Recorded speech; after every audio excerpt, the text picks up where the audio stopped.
This is how my bike looks now after 2 days of kind of dirty roads.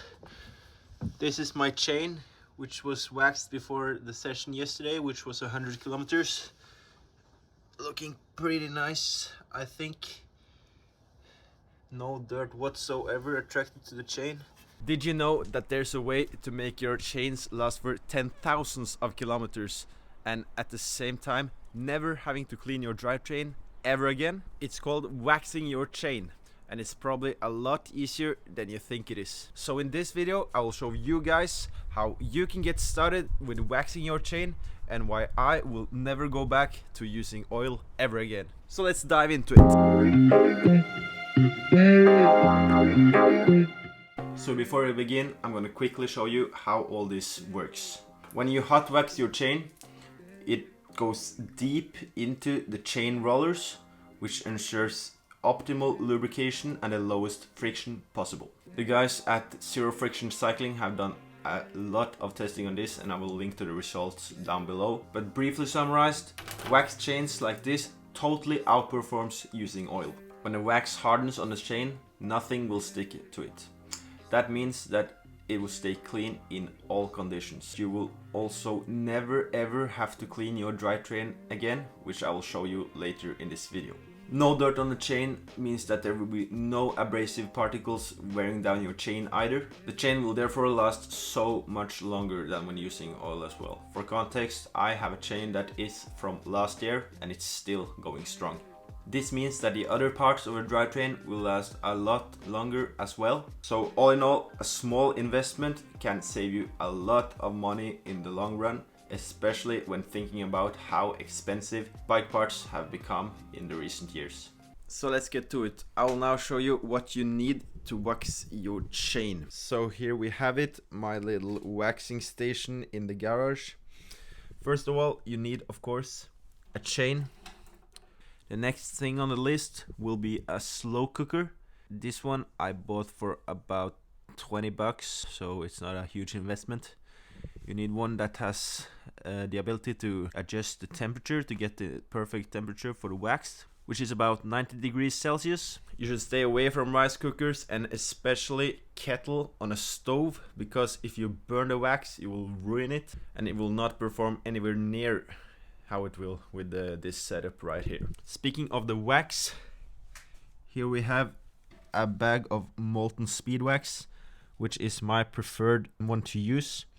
Next up, you need some quick links for the chain in order to get it on your bike and off the bike easy.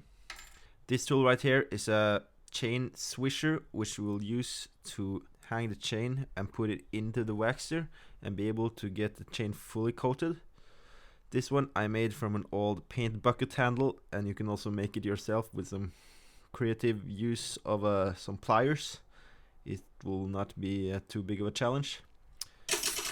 And if you're not a big fan of burning your hands, you should definitely consider using some gloves. These are just some old dishwashing gloves. The most time-consuming process is definitely to clean the brand new chain that you want to wax. But considering all the cleaning you will not need to do in the future, it's definitely worth it. And also, you won't have to repeat this process again until having to buy a new chain. And your wax chain will probably last around 20,000 kilometers, so that's nothing to worry about right now. I will not go too much into the depth of how you should clean your chain here right now, but I will link to a video down in the description if you want to see closer. All I can say is that it's extremely important to get all the grease off the chain before starting this next process. First thing you will need to do is to thread your chain onto the swisher, which you may have created by now. You thread it like this.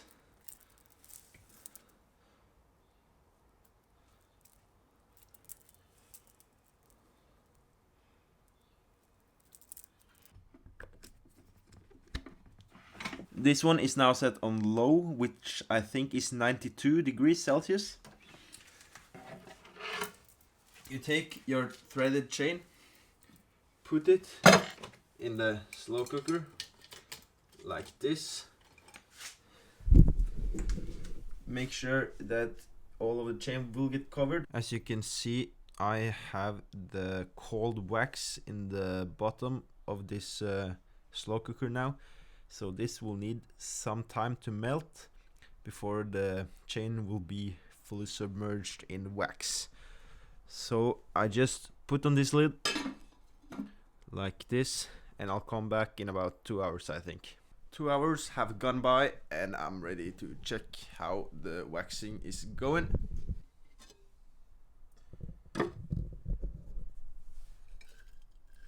So what I'll do now is just swish the chain in the wax to make sure that I cover all the small little cavities inside the chain with wax.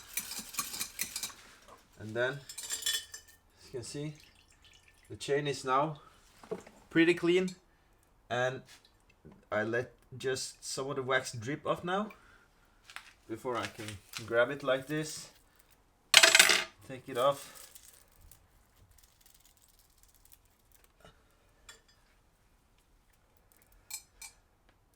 Like this.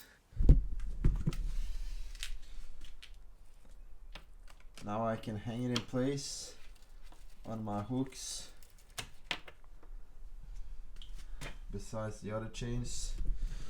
So that's gonna hang to dry now, and meanwhile I can wax my other chains. These ones also need waxing, so I will do that now while I wait for this to dry. So the process of the second chain is much faster because you don't need to wait for the wax to melt. I'll just put the chain down like this. They will feel kind of stiff in the beginning. That's because the chain is not as hot as the wax, but it will loosen up very quickly, and now it's fully submerged, as you can see. When putting a chain into already melted wax, I just let it sit there for about 5 minutes, so I'm sure that the chain has gotten up to the same temperature as the wax, which is really important to get the best adhesion of the wax to the chain. So the chains are waxed, and this one has been hanging here for about 10 minutes now. As you can see, it's pretty stiff. That's how they behave after the wax has set on the chain. So before putting it on the bike, we should break up the wax bonds in the links to make it a little bit easier to get it all going. I have this toolbox here with a nice cylindrical handle, which I just thread the chain around, and I can do like this.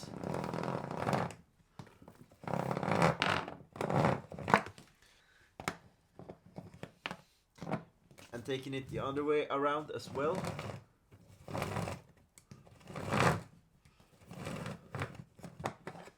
So now, after breaking up the wax bonds in the chain, it's a little bit easier to put on the bike. Still a little bit stiff, but it will loosen up after riding about 10 minutes with your brand new wax chain. And this will last for probably 300 to 500 kilometers, depending on the riding conditions, before you need to re-wax it. I recommend re-waxing your chain after every wet ride, as water will definitely speed up the process of the wax coming off the chain. Just make sure to dry your chain completely before you wax it, so you don't end up with a rusty chain like I did. So lesson learned. However, this is not too bad, and it will probably wear off on the next ride I do with it. Well, I just came home from a 5-hour easy ride with good company, and this is how my bike looks now after 2 days of kind of dirty roads. This is my chain, which was waxed before the session yesterday, which was 100 kilometers. Looking pretty nice, I think. No dirt whatsoever attracted to the chain. It's still smooth and silent. Then you're probably wondering, how often am I going to need to replace the wax in the pot? Well, It depends. If you're good at wiping down your chain before waxing it with isopropyl alcohol, you could probably get away with waxing 20 to 30 chains from half a bag of molten speed wax. You're probably wondering as well what you should do if you're not able to re-wax at home every 300 to 500 kilometers. Well, then you have two options. One of them is to do like I do, to wax multiple chains when you first wax. Then you can go probably 1.5 weeks or 2 weeks without needing to re-wax. Another option is to use a liquid drip lube, such as this one from Ceramic Speed, which is their UFO drip. It has pretty much the same contents as the melting wax, but in a more convenient bottle. It doesn't last as long as immersive waxing after my experiences, because it doesn't penetrate as well into the chain.